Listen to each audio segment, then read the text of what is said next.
What's up, nerds? OBD back for MTG next door. It came. My Festival in a Box Amsterdam. I went all the way to Amsterdam overnight, flew this back. No, I didn't. I just ordered it off the Secret Lair website. I don't know what everybody's complaint is about that. You log into the website, you order your stuff, and then you check out and you go about your day.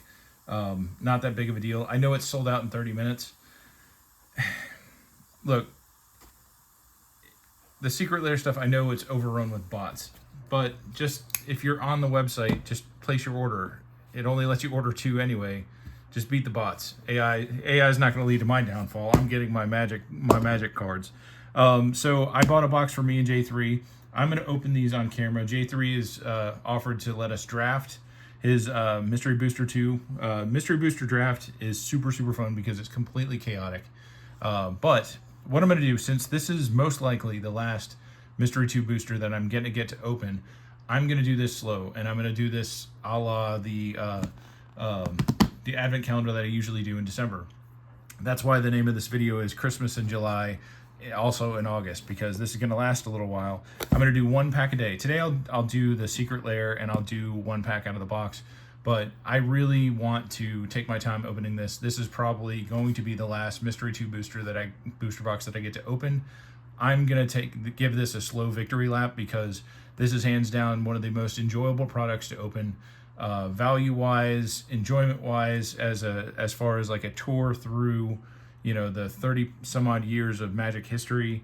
There's cards from all over the place. I think it's like a 1,800 card pool or something like that.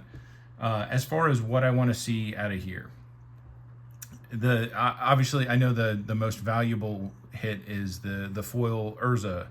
While that would be cool, I would much rather have, not as valuable but still just as rare, is the Oracle of the Alphas.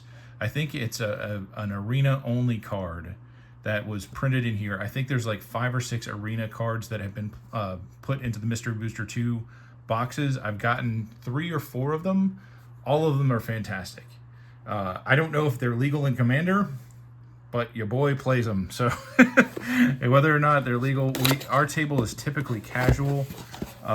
So, you know, as long as it's not something oppressive and CEDH, it's usually, if you just let everybody know at the table, hey, I'm playing this stupid card. Are you cool with it? Usually yes. Sometimes no, but usually yes. Very excited for the extra cards in here. Very excited for the Secret Lair. Also very excited for this bad boy right here. Very happy and sad to see one more of these. Sad that it's going to be the last one. My ratings so far, the original mystery boosters, much better than these ones, but that's not to say that these are bad in any way, shape, or form. So let me push this off to the side. We're going to open our, I forgot about that it was bonus cards and a Secret Lair. I don't think there's anything hidden in the bonus cards. I think these are just what you get. Obviously, Atrax's Praetor's Voice. Okay, now that I have it in my hand, looking at the printing versus the foiling, it's really hard to see the artwork, which is unfortunate because it's super rad. I love this, like, this is kind of almost a throwback to the Edge of Eternity's like sci-fi art that they did. Really like that art. Fancy Llanowar Elves, Utopia Sprawl, and a Bicycle Elemental. I'm assuming that has something to do with Amsterdam, where everybody rides bicycles. Anyway, we'll you know what? We'll leave these out here so you guys can look at something fancy while I fumble with opening this box. There you go. Let's go to the Secret Lair. And I don't know if there's a bonus card in here or not. I assume so. There usually is. I don't think nope, I'm not ruining anything. So if you guys have looked at the Secret Lair for this set, you already know most of the cards. I think probably if there is a bonus card, it will be there at the end. So we'll do these one at a time. Nissa, Resurgent Animist, Ruminap Excavator, really cool reprinting of 6, Tireless Provisioner, great card, Titania, Protector of Argoth, and it looks like we do have a bonus card. What is it? Knight of the White Orchid, okay, for 2 white. Creature Human Knight 2/2, first strike. When this creature enters, if an opponent controls more lands than you, you may search your library for a plains card, put it on the battlefield, then shuffle. Mid card at best. And again, there might be some sort of Magic history with this card that I don't know.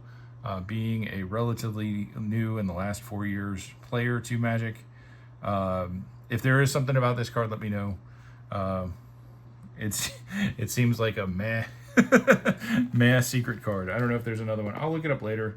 But one thing I might actually do with opening this box is I might do a running total of what this thing is worth. Just because the MSRP on this was $200. This itself is worth more than $200. This is just a little extra cheese on the taco.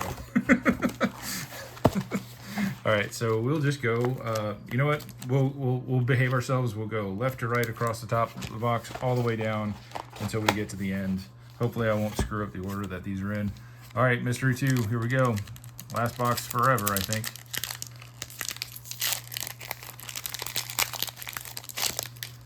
Let's see what we get. And I think I don't know if these are set up the way that Mystery 1 boosters were, but usually it's in like you know, color, the group by color, and then there's going to be a uncommon or rare, a white border card, a future sight card, and then any rarity card in foil, I think. And then the playtest card is going to be at the back somewhere. Anyway, so let's go.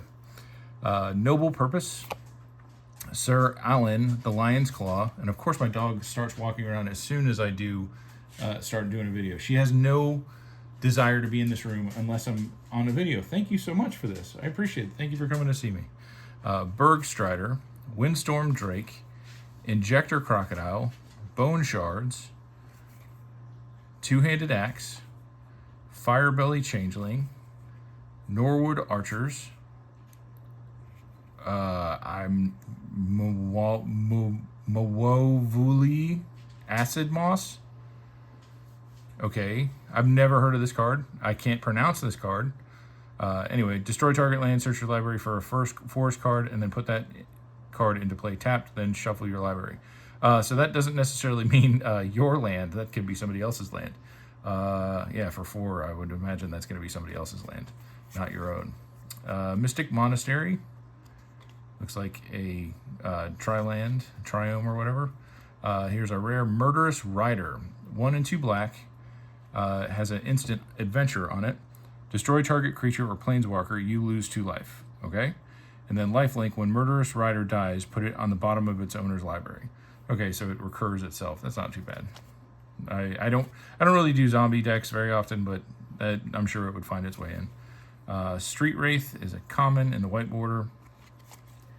Cabal Ritual, all right, fancy. For 1 and a black, add 3 black. Or Threshold, add 5 black instead if 7 or more cards are in your graveyard. Pretty rad. And then Mox Poison. Okay. Yo, gosh. For 0, tap, add 1 mana of any color, you get 2 poison counters. There's got to be a way to break this. Like, is there any card in Magic that, like, makes you win by being poisoned? Because if there is, I'm going to poison myself and do this. Just because I can. Not a fabulous first pack. Not horrible by any stretch of the imagination. Again, I'll read through the commons and uncommons because, again, this is just for my education. Just a lot of these cards I've never heard of before, and I would like to read them off camera. I mean, I've like Two-Handed Axe I've had, Firebelly Changeling I've had. Anyway, some of these are pretty straightforward, not a big deal. But that is day 1. And we will be back tomorrow for day 2 of Christmas in July, also in August. See you then. Bye.